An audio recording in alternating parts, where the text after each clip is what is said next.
Em nome do Pai, do Filho e do Espírito Santo. Amém.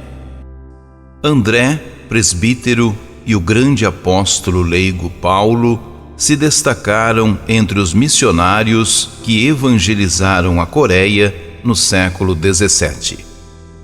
Com eles haviam numerosos leigos, homens e mulheres, velhos, jovens e crianças, que, tendo suportado os suplícios do martírio, consagraram com seu próprio sangue os primeiros tempos da Igreja coreana. Livro de Esdras. Naqueles dias, o rei Dário escreveu ao governador do território da outra margem do rio Eufrates: Deixa que prossigam os trabalhos no templo de Deus, que o governador de Judá e os anciãos dos judeus edifiquem a casa de Deus no seu lugar. Também ordenei como se deve proceder com aqueles anciãos dos judeus que constroem aquela casa de Deus. Com os bens do rei, deveis reembolsar religiosamente e sem interrupção aqueles homens por tudo o que gastarem. Eu, Dário, dei esta ordem, que ela seja pontualmente executada. E os anciãos dos judeus continuaram a construir com êxito, de acordo com a profecia de Ageu, o profeta, e de Zacarias, filho de Ado, e puderam terminar a construção conforme a ordem do Deus de Israel e as ordens de Ciro, de Dário e de Artaxerxes, reis da Pérsia.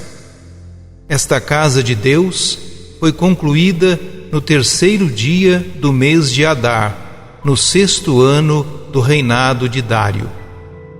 Os filhos de Israel, os sacerdotes, os levitas e o resto dos repatriados celebraram com alegria a dedicação desta casa de Deus. Ofereceram para a inauguração desta casa de Deus 100 touros, 200 carneiros, 400 cordeiros e, como sacrifício pelo pecado de todo Israel, 12 bodes, segundo o número das tribos de Israel. Estabeleceram também os sacerdotes, segundo suas categorias, e os levitas, segundo suas classes, para o serviço de Deus em Jerusalém, como está escrito no livro de Moisés. Os deportados celebraram a Páscoa no dia 14 do 1º mês. Como todos os levitas se haviam purificado, juntamente com os sacerdotes, estavam puros e, assim, imolaram a Páscoa para todos os filhos do cativeiro, para os sacerdotes, seus irmãos, e para eles próprios. Palavra do Senhor. Salmo 121. Que alegria quando me disseram: vamos à casa, Senhor.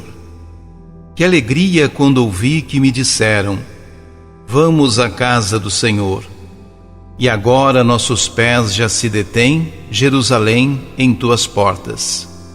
Jerusalém, cidade bem edificada, num conjunto harmonioso, para lá sobem as tribos de Israel, as tribos do Senhor, para louvar, segundo a lei de Israel, o nome do Senhor. A sede da justiça lá está, e o trono de Davi.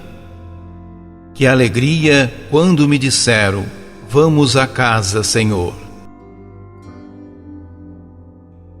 Proclamação do Evangelho de Jesus Cristo segundo Lucas. Naquele tempo, a mãe e os irmãos de Jesus aproximaram-se, mas não podiam chegar perto dele, por causa da multidão. Então anunciaram a Jesus: tua mãe e teus irmãos estão aí fora e querem te ver. Jesus respondeu: Minha mãe e meus irmãos são aqueles que ouvem a palavra de Deus e a põem em prática.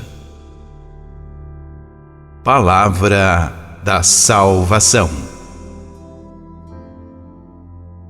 Quem primeiro ouviu e praticou a palavra de Deus foi Maria, a mãe de Jesus. Ela foi a primeira discípula missionária. A verdadeira família de Jesus vive da palavra. A palavra de Deus gera laços de fraternidade e paz. Nos dizeres do Papa Francisco, Jesus formou uma nova família, já não baseada nos vínculos de sangue, mas na fé nele, no seu amor que nos acolhe e nos une no Espírito Santo. Aquela resposta de Jesus não é uma falta de respeito para com a sua mãe e os seus familiares.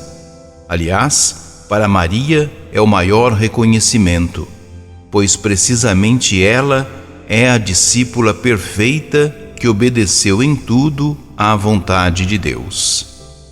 Que a Virgem Mãe nos ajude a viver sempre em comunhão com Jesus, reconhecendo a obra do Espírito Santo que age nele e na Igreja, regenerando o mundo para a vida nova. Aqui, mais do que ver uma crônica da família de Jesus, deve-se ver um retrato falado das pessoas cristãs dos tempos da redação dos Evangelhos. No mundo judaico, os laços de sangue eram muito importantes. Além disso, prezavam-se os descendentes de Abraão. Os primeiros cristãos, em grande parte oriundos do judaísmo, também viviam essa mentalidade.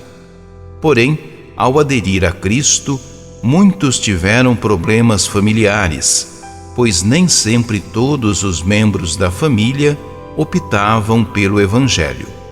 Alguns permaneciam no judaísmo, iniciando assim as incompreensões, as brigas e até as perseguições.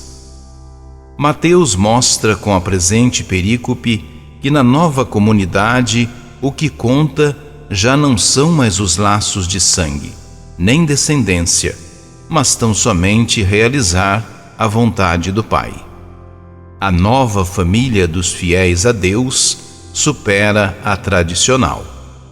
Por isso mesmo, os fiéis dos anos 80 podem tranquilamente romper os laços de sangue com os familiares que os perseguiam. O que importa é fazer a vontade do Pai e encontrar nos demais discípulos o apoio da nova família. Os familiares de Jesus representam todos os consanguíneos dele, isto é, o povo judeu. No cristianismo, isso já não importa nada. Todo judeu ou gentil que faz a vontade de Deus é família de Jesus.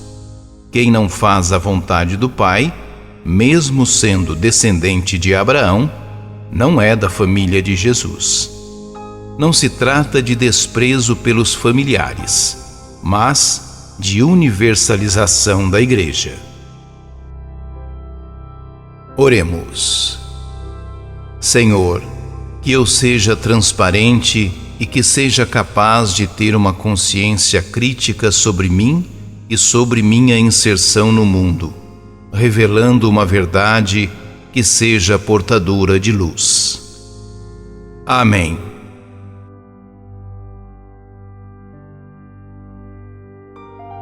Ajude-nos a evangelizar. Se inscrevam em nosso canal, ativem o sininho, dê o joinha em nossos vídeos e compartilhem a palavra de Deus.